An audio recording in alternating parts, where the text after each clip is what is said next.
इस कहानी की शुरुआत होती है वेस्ट अफ्रीका की कंट्री सेनेगल से। यहाँ पर हमें एक लड़के को दिखाया जाता है जिसका नाम सीडो है। वो अपने कजिन मूसा के साथ डकार शहर में रहता है। दरअसल ये दोनों बहुत गरीब हैं। ये हर रोज कंस्ट्रक्शन का काम करते हैं ताकि वो कुछ पैसे कमा सके। इन दोनों का एक ही गोल होता है कि वो पूरा दिन काम करके ज्यादा से ज्यादा पैसे कमा सके ताकि वो एक दिन यूरोप में जाकर काफी फेमस सिंगर्स बन सके, जिससे वो एक अच्छी जिंदगी जी पाए। अब इसके बाद वो 6 महीनों तक कड़ी मेहनत से काम करते हैं और यूरोप जाने के लिए पैसे जमा कर लेते हैं। एक दिन सीडो अपनी माँ से कहता है कि वो यूरोप जाकर काम करना चाहता है ताकि वो अपनी फैमिली का ख्याल रख सके। लेकिन ये सुनकर सीडो की माँ उसके ऊपर काफी ज्यादा भड़क जाती है। दरअसल इस गाँव से पहले ही काफी लोग यूरोप के लिए निकले थे, लेकिन बीच रास्ते में वो सब के सब मारे गए। अब अगले दिन सीडो की माँ मूसा पर काफी ज्यादा चिल्लाती है क्योंकि उसे ऐसा लगता है कि ये सब मूसा का ही आइडिया है और उसकी वजह से सीडो यूरोप जाने की जिद कर रहा है। सीडो छुप कर ये सब देख रहा होता है, जिसके बाद वो सामने आकर अपनी मॉम को शांत करता है और उनसे कहता है कि कल रात मैं आपसे मजाक कर रहा था, मैं कहीं नहीं जा रहा। इसके बाद हम देखते हैं कि सीडो और मूसा हर दिन अपना काम कर रहे होते हैं और काम से लौटने के बाद वो हर रात अपने सॉन्ग लिखा करते और अपने दोस्तों के सामने वो गाया करते। अब आखिर 6 महीनों के बाद उनके पास इतने पैसे हो गए होते हैं कि वो यूरोप जा सके। इसके बाद एक आदमी से आकर मिलती है जिसका नाम होता है जिस्को। ये दोनों भाई उससे यूरोप जाने के लिए एडवाइस मांगते हैं, लेकिन जिस्को कहता है कि तुम लोगों को यूरोप नहीं जाना चाहिए क्योंकि जो जिंदगी टीवी पर दिखती है वो कभी भी हकीकत नहीं होती और यूरोप इतना ज्यादा खूबसूरत नहीं है जैसा कि हमें टीवी पर दिखता है। वहाँ पर भी काफी बुरी जिंदगी है, वहाँ पर भी लोग सड़कों पर रह रहे हैं। अब जिस्को से मिलने के बाद सीडो डिसाइड करता है कि वो यूरोप नहीं जाएगा,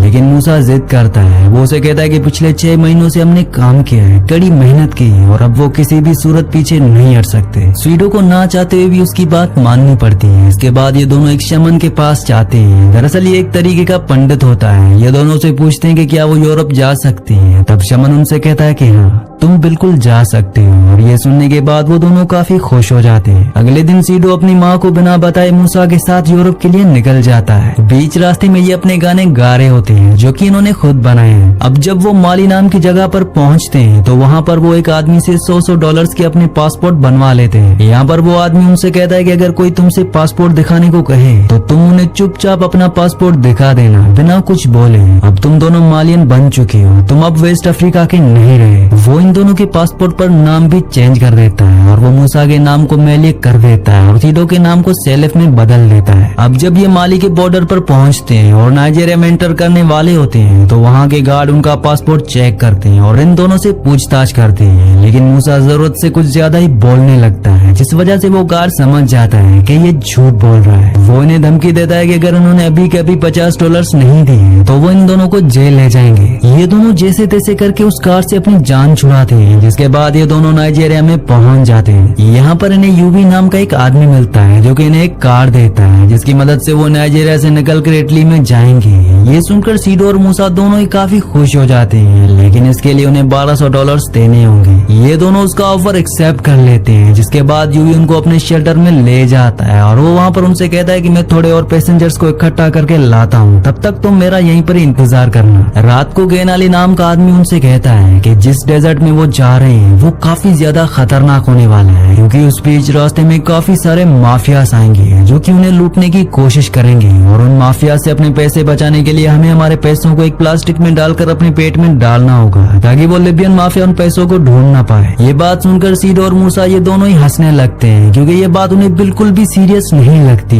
लेकिन बाकी सारे लोग काफी ज्यादा सीरियस होते हैं क्योंकि वो जानते हैं कि माफियाज बहुत ही ज्यादा बेरहम हैं, वो किसी को भी नहीं छोड़ेंगे। अब अगली सुबह ये सब के सब जाने के लिए रेडी हो रहे होते हैं। पूरा दिन सफर करके वो उन्हें नाइजीरिया के बॉर्डर पर छोड़ देते हैं और अगली सुबह एक बार फिर से वो अपना सफर कंटिन्यू करते हैं। अब काफी दूर तक सहारा डेजर्ट में निकल जाने के बाद जिस गाड़ी में सीडो बैठा होता है वो गाड़ी दूसरी गाड़ी से अलग रास्ते पर जाने लगती है और काफी उबड़ खाबड़ रास्ते होने की वजह से गाड़ी बहुत ही मुश्किल से चल रही होती है। तभी उसमें से एक आदमी नीचे गिर जाता है, लेकिन ये लोग उस आदमी के लिए नहीं रुकते और लगातार आगे बढ़ने लगते हैं। ये देखकर सीडो काफी डर जाता है और वो गाड़ी को काफी टाइट पकड़ लेता है, क्योंकि वो जानता है कि अगर वो गाड़ी से गिरा तो ये लोग उसके लिए नहीं रुकेंगे। इसके बाद जब वो रेगिस्तान के बीचों बीच पहुंचते हैं तो वहाँ पर ड्राइवर उन्हें गाड़ी से उतारता है और उनसे कहता है कि अब आगे तक तुम्हें पैदल ही जाना होगा। ये सुनकर इन सबको काफी बुरा लगता है, लेकिन अब ये कुछ नहीं कर सकते और ना चाहते हुए भी अब इन सबको अपना सफर पैदल ही तय करना पड़ता है। रास्ते में चलते हुए सीडो देखता है कि वहाँ पर बहुत सारी लाशें होती हैं जो कि कभी इन्हीं की तरह निकले थे,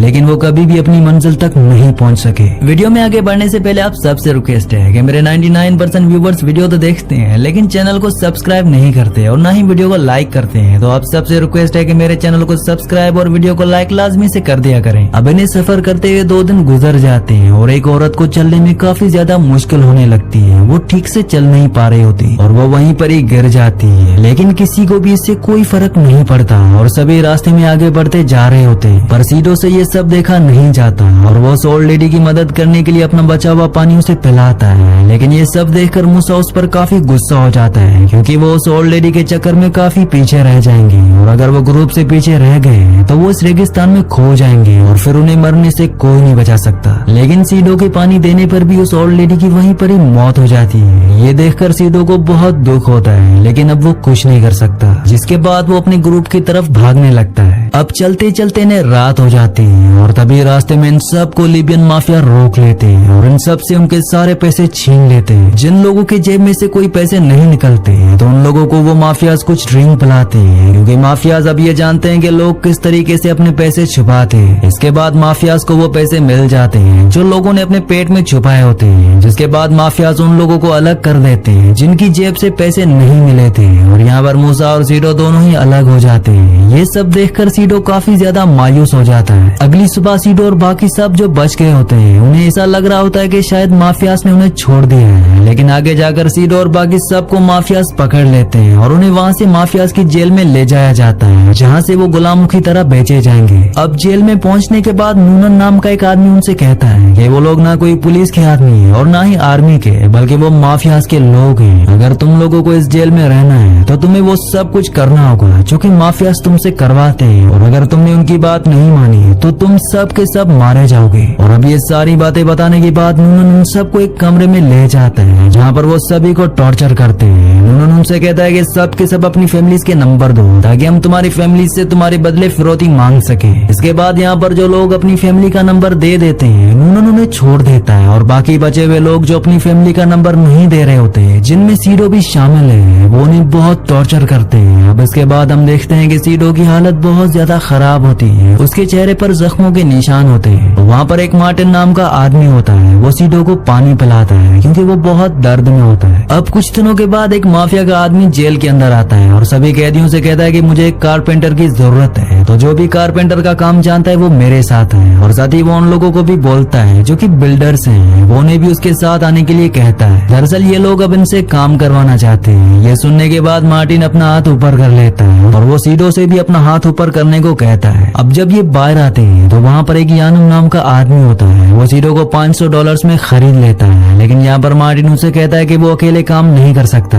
उसे एक आदमी चाहिए। वो कहता है कि हम दोनों एक साथ काम कर सकते हैं। ये बात सुनकर वो माफिया का आदमी मार्टिन की बात मान जाता है और जब वो अपनी लोकेशन पर पहुंचते हैं तो वो आदमी बताता है कि उन्हें उसके बॉस के लिए घर के चारों तरफ एक दीवार बनानी है। इसके बाद मार्टिन और सीडो को पेट भर खाना दिया जाता है ताकि वो अच्छे से काम कर सके, क्योंकि जेल में मुश्किल से उन्हें कुछ खाने को मिलता था। खाना खाने के बाद वो काम पर लग जाते हैं, लेकिन यहाँ पर सीडो को एक बिल्डर की तरह काम करना नहीं आता, लेकिन मार्टिन उसे धीरे धीरे काम सिखा देता है। अब शाम को काम खत्म करने के बाद मार्टिन सीडो से पूछता है कि क्या तुम्हारे फादर को पता है कि तुम यूरोप के लिए निकले हो? तब सीडो कहता है कि उसके फादर उसके बचपन में ही गुजर गए थे। वो कहता है कि घर पर उसकी मॉम है जिसको नहीं पता कि वो अपने कजन के साथ यूरोप के लिए निकल आया है। मार्टिन सीडो से उसके कजन मूसा के बारे में पूछता है, लेकिन सीडो बताता है कि माफियास ने उसे बीच रास्ते में पकड़ लिया था, जिसके बाद वो दोनों अलग हो गए थे और उसके बाद उसे नहीं पता कि वो अब कहाँ है। ये सुनकर मार्टिन को सीडो के लिए काफी बुरा लगता है, लेकिन सीडो को पूरा यकीन है कि एक दिन वो मूसा से जरूर मिलेगा। अब एक दिन जब इनका काम लगभग खत्म होने वाला होता है तब यानुम वहाँ पर आता है और मार्टिन से कहता है कि मुझे यहाँ पर एक फाउंटेन भी बनवाना है, जैसा कि इस पिक्चर में देख सकते हो। मार्टिन इसके लिए मान जाता है और उसे कहता है कि मैं इससे भी अच्छा फाउंटेन बना सकता हूँ। तब यानुम मार्टिन से कहता है कि अगर तुम सच में ऐसा कर सकते हो तो उसका बॉस उसे काफी खुश होगा और उन्हें माफिया से भी आजाद करवा देगा और साथ ही ट्राइपोली जाने के लिए उसे पैसे भी देगा। ये सुनकर दोनों ही बहुत खुश हो जाते हैं क्योंकि अब उनके पास यहाँ से निकलने के लिए एक उम्मीद है। अब उस दीवार को कंप्लीट करने के बाद ये दोनों ही फाउंटेन का काम करने में लग जाते हैं क्योंकि अगर ये इस काम को ठीक से करते हैं तो ये यहाँ से निकल सकते हैं। इसके बाद कुछ ही दिनों में मार्टिन और सीडो अपने फाउंटेन का काम पूरा कर लेते हैं। अब यानिम का बॉस वहाँ पर आकर उनका फाउंटेन देखता है। उस माफिया बॉस के साथ उसकी वाइफ भी होती है जिसे वो फाउंटेन काफी पसंद आता है और वो माफिया बॉस इन दोनों के काम से बहुत इम्प्रेस हो जाता है। इसीलिए वो इन दोनों को माफिया से आजाद करवा देता है और साथ ही इन्हें ट्राइपोली जाने के लिए पैसे भी देता है। जिस बात को सुनकर ये दोनों बहुत ही खुश हो जाते हैं। इन दोनों को यकीन नहीं हो रहा होता कि अब ये आजाद है। अब इसके बाद ये दोनों सीधा ट्राइपोली पहुंचते हैं। यहाँ पर पहुंचते ही सीडो मूसा को ढूंढने लगता है लेकिन काफी कोशिश करने के बाद भी उसे मूसा नहीं मिलता। यहाँ पर मार्टिन सीडो से कहता है कि वो उसके साथ चल सकता है लेकिन सीडो अपने कजिन को पीछे नहीं छोड़ सकता।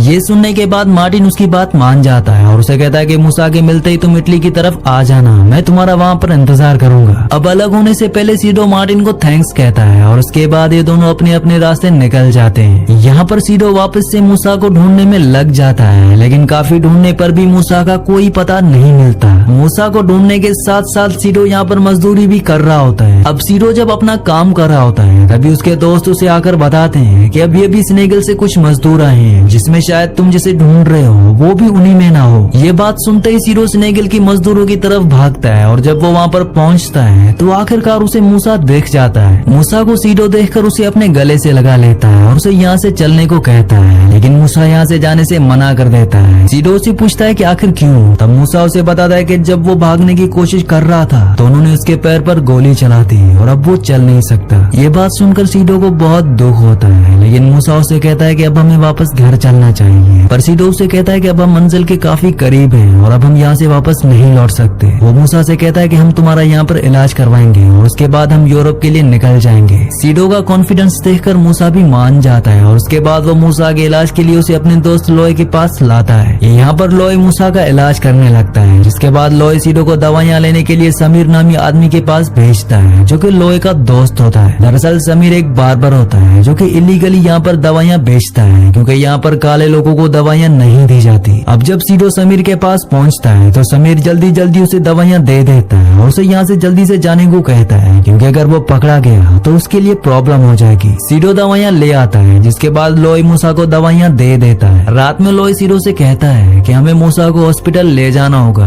उसे सर्जरी की जरूरत है। लेकिन सीडो से कहता है कि यहाँ पर हॉस्पिटल्स में काले लोगों का इलाज नहीं किया जाता, तुम ही बताओ कि अब हम क्या करें। लोए के पास इसका कोई जवाब नहीं होता। वो सीडो से कहता है कि हमें किसी भी हालत में उसे हॉस्पिटल ले जाना होगा क्योंकि अगर हम 10 दिनों के अंदर उसे हॉस्पिटल में नहीं ले गए तो इन्फेक्शन इतना फैल जाएगा कि उसकी जान भी जा सकती है। अब अगले दिन सीडो जैनम नाम के एक आदमी के पास जाता है और उसे अपने सारे पैसे जो उसने इटली के लिए रखे थे वो सब पैसे उसे दे देता है। लेकिन जैनम उसके पैसे उसे वापस लौटा देता है और कहता है कि ये पैसे काफी कम हैं, इन पैसों से तो एक आदमी को भी नहीं ले जाया जा सकता। जिस बात से सीडो काफी उदास हो जाता है। सीडो को इस तरह से उदास देखकर जैनम उसे कहता है कि तुम्हारे पास एक और रास्ता है, अगर वो चाहे तो वो शिप पर एक कैप्टन के तौर पर शिप को चलाकर जा सकता है। इस बात के लिए सीडो मान तो जाता है लेकिन उसे शिप चलाना बिल्कुल भी नहीं आता। अब घर पहुंचने पर सीडो मूसा को बताता है कि वो इटली जा रहे हैं। तब मूसा उसे पूछता है कि आखिर उसके पास इतने पैसे कहाँ से आए। तब सीडो उसे बताता है कि वो शिप पर कैप्टन बनकर जाएगा। अगले दिन जैनम सीडो को शिप चलाना सिखाता है जहाँ पर वो सीडो से कहता है कि चाहे कुछ भी हो जाए तुम्हें इस कंपास को 0 पर ही रहने देना है और तुम देखते ही देखते इटली पहुंच जाओगे और अगर तुम्हें बीच रास्ते में किसी भी तरह की मदद चाहिए हो तो तुम मेरे फोन पर कॉल कर सकते हो। इसके बाद रात को सीडो को काफी घबराहट हो रही होती है क्योंकि उसके साथ और भी काफी सारे लोग जाने वाले होते हैं और उतनी सारी जिंदगियों की जिम्मेदारी सीडो अपने कांधे पर नहीं लेना चाहता। इसीलिए वो अगले दिन जैनम से शिप का कैप्टन बनकर जाने से मना कर देता है क्योंकि वो नहीं चाहता कि उसकी गलती की वजह से इतने सारे लोगों की जान जाए। ये बात सुनकर जैनम को काफी गुस्सा आता है और वो उसे शिप से बाहर निकाल देता है। अब सीडो के पास और कोई भी रास्ता नहीं होता है, इसलिए अब उसे ना चाहते हुए भी उसकी बात माननी पड़ती है। उसे शिप के कैप्टन के तौर पर जाना पड़ता है। अब काफी आगे निकल जाने पर सीडो को कुछ लाइट दिखती है और उस लाइट को देखकर मूसा और सीडो ये दोनों ही काफी खुश हो जाते हैं क्योंकि उन्हें लगता है कि वो इटली के बीच पर आ चुकी हैं। लेकिन जैसे ही शिप थोड़ा पास पहुंचती है तो ये देखते हैं कि ये कोई ऑयल रिफाइनरी होती है। अगले दिन सीडो को पता चलता है कि उसकी शिप पर एक प्रेग्नेंट वुमेन है और उसे अभी ब्लीडिंग हो रही है, जिस वजह से वो काफी ज्यादा घबरा जाता है और पासी के बेस कोड पर कॉल करता है जहाँ पर उसका कॉल एक ऑफिसर उठाती है। सीडो ने बताता है कि वो इटली जाने के लिए निकले थे, लेकिन बीच रास्ते में एक काफी बड़ी इमरजेंसी आ गई है। उनकी शिप पर वुमेन को काफी ज्यादा ब्लीडिंग हो रही है, इसीलिए आप हमारी मदद के लिए किसी को भेजिए। वो ऑफिसर उनसे कहते हैं कि हम जल्द से जल्द आपकी मदद करने की कोशिश करेंगे।